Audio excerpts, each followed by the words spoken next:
Dicen que el emprendedor nace por necesidad y se hace por oportunidad. Yo creo que ahí nazco yo. El año 1968, cuando se me ocurre crear una institución preuniversitaria, yo tenía 20 años de edad. Pero ¿qué pasaba en mi vida?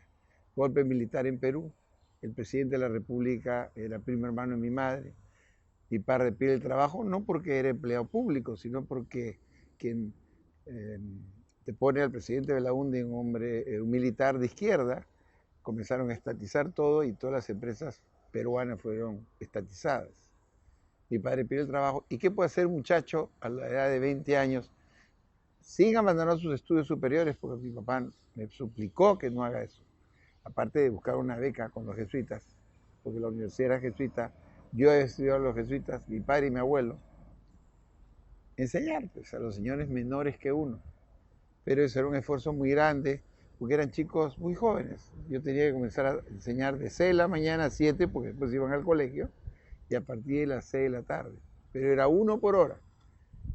Ahí es donde nace la idea de agarrar grupos preuniversitarios, y nace la idea que a la postre se llamó San Ignacio Loyola por gratitud de los jesuitas, porque me becaron los jesuitas, me permitieron crear una academia preuniversitaria en un convento jesuita, donde los jesuitas tampoco quisieron cobrarme. Entonces, de ahí nace también mi espíritu de gratitud, porque si alguien no hubiera confiado en mí, y no hubieran extendido la mano, yo no hubiera podido jamás ni estudiar, ni emprender. Entonces yo digo que hay que creer para crear, y crear para crecer. Y dado que lo que voy a tener probablemente al frente son jóvenes, quiero decirles que en ese camino de ser observador, en ese camino de crear, de innovar, estuve en la época del destierro de Fernando Belaúnde, mi tío, en el Paraguay, en Ecuador, en Guayaquil. Y ahí descubrí lo que era el Kentucky Fried Chicken. ¿Y por qué se los cuento? Porque trajimos esta cadena de fast food al Perú cuando no había ninguna, y se cambió una manera de pensar de los jóvenes de trabajar. Si tú dices en el tiempo, qué joven de clase media, en los años 80 se iba a meter en una cocina a cocinar. Esa era una actitud y una actividad que no se lo daban los jóvenes para sí mismos. Pues hoy en día, el mundo, no digo el Perú, han metido en los fast food porque son part-times que les permite redondear su ayuda en sus pensiones en las universidades. ¿Por qué universidad? La única manera de distribuir riqueza, me decía el presidente de la UNDE, en un país pobre como el Perú, es la justa y equitativa distribución del conocimiento. La universidad es el final de una línea. Pero también es bueno que les cuente que antes de crear la universidad creamos un instituto de educación superior, y cuando se creó nos enfrentamos al sistema universitario y dijimos, la universidad no es el único camino que garantice la vida. Y eso le quiero decir a los jóvenes. No todos tienen que ser universitarios. No todos tienen que estudiar 4 años aquí o 5 en el Perú. Las carreras técnicas, los continuing education, los diplomados, los cursos cortos son muy importantes. Tan importantes son que en el mundo digital de hoy, el año pasado, Google informó que el 40% de los que contrató eran no degree. ¿Qué les quiero decir? Que ya no vales por lo que sabes, sino por lo que haces con lo que sabes. De modo que todas las instituciones educativas tienen que enseñarte a pensar, a actuar, porque nadie le va a competir a la computadora en la capacidad de tener el conocimiento. De modo que lo que hacemos en las universidades es darte las herramientas. Y si queremos proyectar un poco el mundo de hoy, del emprendimiento, porque no hay que formar jóvenes que estén pensando en encontrar trabajo. Creo que tenemos que tener jóvenes que hagan su propia agenda de vida, y ese es el gran reto del siglo XXI. La innovación, el buscar el talento, el romper esquemas, en ver, y es algo que los jóvenes tienen que aprender, a no caminar con anteojeras, a quitarse los audífonos, a ver cómo el mundo va pasando, porque dice que hay 3 tipos de jóvenes: aquellos que ni saben que las cosas pasan y que por lo tanto viven ajenos al desarrollo; otros jóvenes que ven que las cosas están pasando pero tienen temor de arriesgar, de tomar decisiones; y otros que ojalá que sean los que me escuchen, que hacen que las cosas pasen, Esos son los emprendedores. Y eso es lo que me va a mí observar algo que pensé que no había en mi país y no me equivoqué. Y otra cosa, no hay que tenerle miedo al fracaso. Entendiéndose como fracaso, el volver a comenzar y aprender la lección que te puedes tener en la vida. Quiero decirle que yo no nací en una familia de políticos, entendiendo yo la política como el arte de sumar, de emprender, de coincidir, de construir. No lo que estamos viendo hoy en el mundo, que es el arte de destruir, de corromper. El Fredemo fue el resultado de una unión de 3 partidos importantes. Uno de ellos fue el Acción Popular, fundado por Fernando Belaúnde, de quien les vengo hablando, un visionario de la América Latina, el que creó la Marginal de la Selva, que fue una carretera que unió miles de pueblos andinos y que te comunicó los países andinos de la América Latina. ¿Qué me hizo ir ahí? El recuperar valores democráticos, por más imperfecta que puede ser la democracia, es la única que te garantiza la libertad, entendiendo la libertad, no de ir a una elección cada cierto tiempo, sino arte de decidir, de opinar, de definir lo que tú quieres en tu propia vida. Yo soy un creyente en la democracia. Bueno, nosotros en el número 10 de esas 130, tenemos solamente, este año cumplimos 25 años como universidad, 51 años como corporación educativa, porque nacimos en el año 68.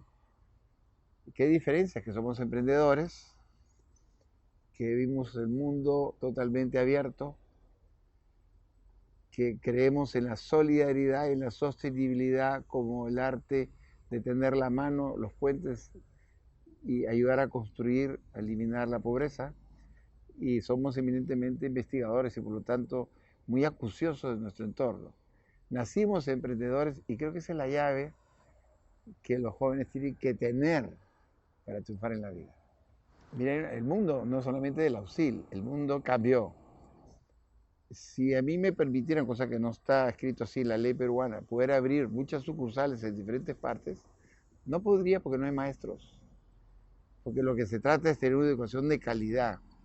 Y la única manera de llegar con un maestro bien capacitado, bien formado, con mística de transferir conocimiento, es online. Porque no hay cómo pagarle a ese maestro. No podemos competir. Cuando ves tú la selva peruana, ves un rosario de pueblitos pequeños. El maestro llega 1 o 2 veces por semana en canoa o a lomo de burro. ¿Cómo llegas ahí?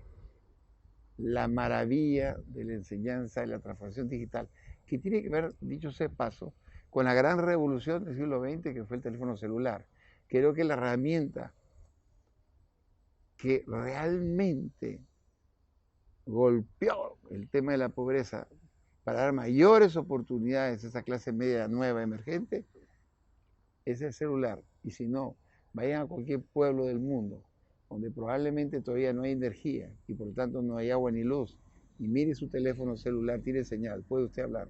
Y por lo tanto, a esos miles de pequeños profesionales de oficio, los carpinteros, los ebanistas, los electricistas, ya los puede usted ubicar.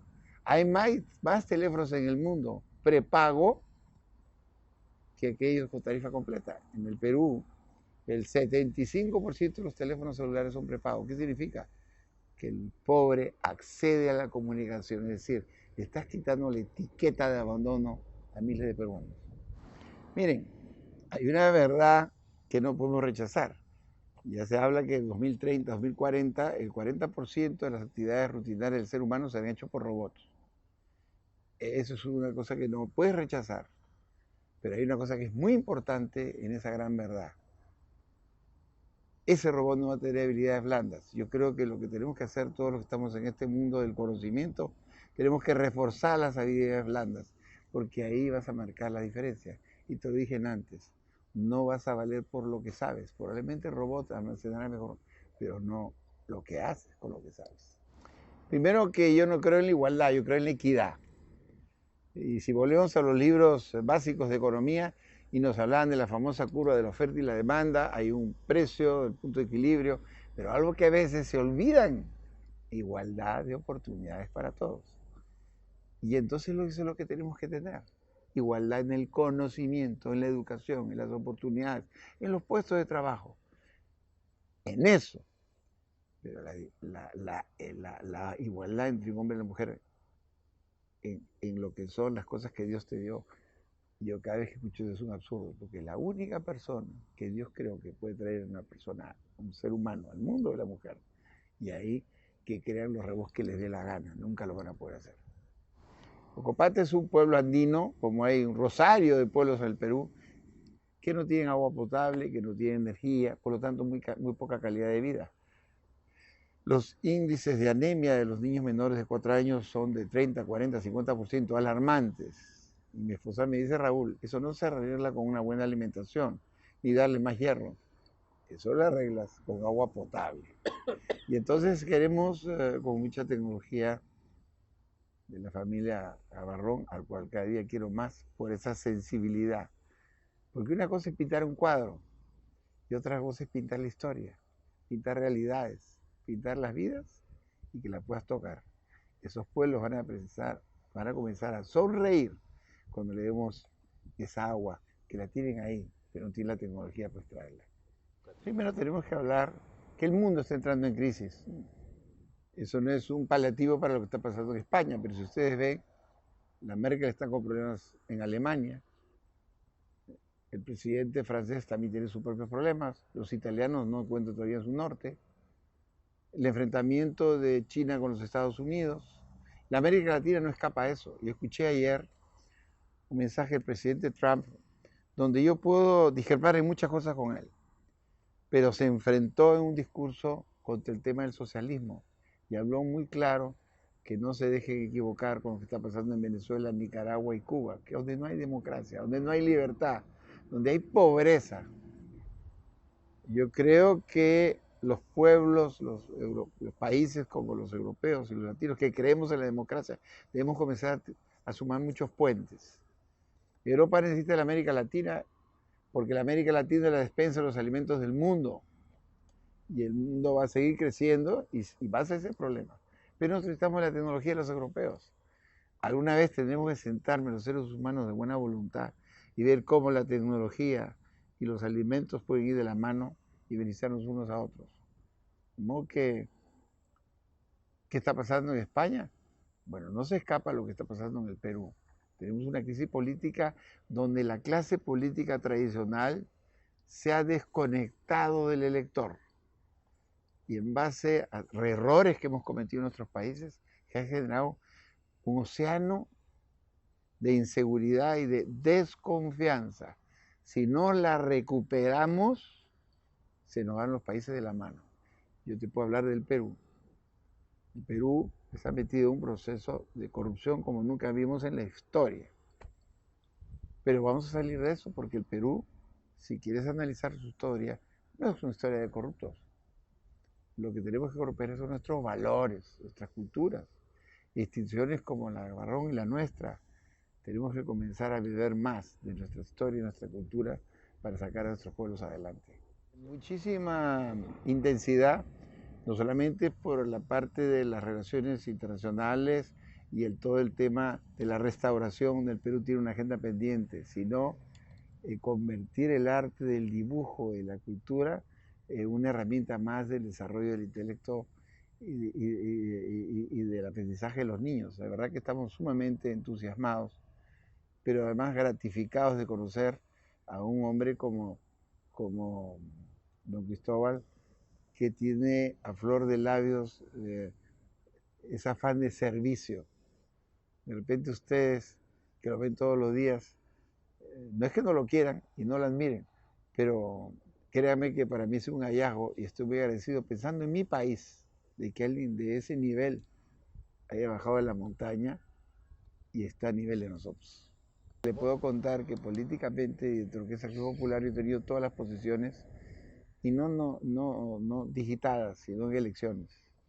El presidente Belaúnde en vivo me pidió en algún momento que asuma la candidatura a la presidencia de la República la primera vez, enfrentándome a Fujimori. En ese momento Fujimori era una persona que había pateado el tablero, por lo tanto era un dictador. Y lo hice, he recorrido el Perú una y otra vez.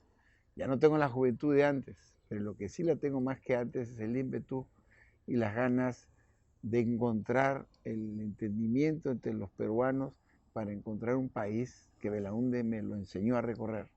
Esto no significa que el candidato tenga que ser yo. La diferencia entre mí y los demás es que yo pienso que para que sea auténtico lo que estás proponiendo y lo que estás haciendo, no lo debes hacer en función que tienes que ser tú. Pero también le tengo que decir que si el camino al final me dice que tengo que ser yo, puedo tener cualquier edad. Pero lo que sí le puedo decir es que mi amor por mi país hoy es mucho más grande que antes. Y mi suerte de vivir en un mundo de jóvenes me hace pensar que ellos tienen derecho a ser felices.